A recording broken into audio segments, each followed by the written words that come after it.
আসসালামু আলাইকুম গাইস, সবাই কেমন আছেন? আশা করি সবাই ভালো আছেন। আলহামদুলিল্লাহ আমিও অনেক ভালো আছি। তো আজকে আমি একটু ভিডিওটা নিয়ে এসেছি, একটু বড় হবে ভিডিওটা। তারপর সবার কাছে অনুরোধ রইল ভিডিওটা সম্পূর্ণ দেখে যাবেন আর সুন্দর করে একটি গঠনমূলক কমেন্ট করে যাবেন। আমাদের এই ভিডিও করতে অনেক কষ্ট হয়, তারপর আপনাদের কাছে ভিডিও দেই।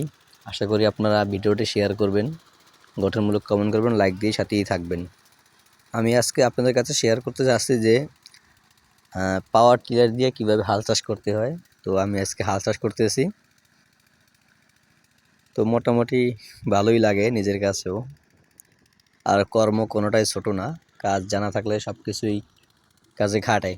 এক সময় না এক সময় আপনার প্রয়োজন হবে, আপনি করতে পারবেন। এই জন্য কাজ কোনোটাই ছোট না, জানা থাকলে আপনার অনেক উপকার হয়, অনেক লাভ আছে। আর এইসব কাজগুলো সবার কাছেই ভালো লাগে, সবাই করে। আপনারা হয়তো জানেন বা দেখছেন, অনেকেই অনেক জায়গায় আছে এগুলো, অনেকেই করে, ভালো লাগে সবার কাছে। তারপরে আর কি করব, তারপর খাওয়া দাওয়া করলাম। দেখি 2টা বাজে গেছে, এই জন্য খাওয়া দাওয়া করতে বসলাম। আলহামদুলিল্লাহ খাওয়া দাওয়া করছি, সকালে নাস্তা করছি কিন্তু হয়তো সেটা ভিডিও করি নে। দুপুরে খাবারটা ভিডিও করলাম, আলহামদুলিল্লাহ ভালোই খাইছি। তো খাওয়া দাওয়া করলাম, অনেক জায়গায় হাল চাষ করলাম, প্রায় 1 একর 60 বা 70 হবে এরকম চইছি। মানে যেটা হয়, মানে শতাংশ হিসাব করলে 160-70 শতাংশ জায়গা আমি হাল চাষ করছি আজকের দিনে। তারপরে এর ভিতরে মেশিনে একটু সমস্যা হয়েছে, এই জন্য আরো দেরি হয়েছে, নাহলে আরো হইতো।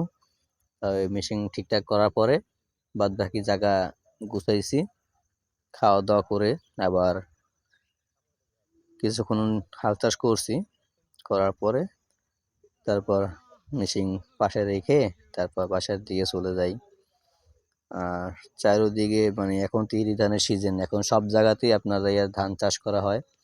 এই জন্য মানে মেশিনের অনেক চাহিদা, বা লোকজন পাওয়া যায় না।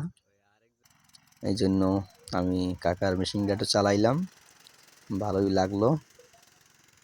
একেবারে মানে অনেক জায়গা হাল চাষ করছি, মানে প্রায় 2 একর হবে না, একটু কম হবে, 2 একরের একটু কম হবে। ভালোই লাগে, পায়ের নিচে ঠান্ডা, উপরে রৌদ্র, শীতের মৌসুম, ভালোই লাগে। তো দেখেন মেশিনের কি হাল, মেশিনটা আপনাদের কাছে ভিডিও করে দেখাইলাম। মানে মেশিনের অবস্থা খুবই খারাপ। তারপর হাল চাষ করে দেখছেন মেশিনের কি কন্ডিশন। যেটা দরকার মেশিনের ওইটা ভালো থাকলেই হয়, সব কিছু ভালো ভালো লাগে না। দেখছেন মানে মেশিনের ফাল বা ইঞ্জিল বা বডি ভালো আছে, খারাপ না, একেবারে মোটামুটি খারাপ না। তো আমি মেশিনের বইসা ভিডিও করছি, মনে হইতেছে যে আমি হাঁটতেছি এই কোলায়, এরকম মনে লাগতেছে। দেখছেন। তো আজকের ভিডিওটা গাইস এখানেই শেষ করব। সবাই একটু কষ্ট করে শেয়ার দিয়ে দেবেন। আল্লাহ হাফেজ।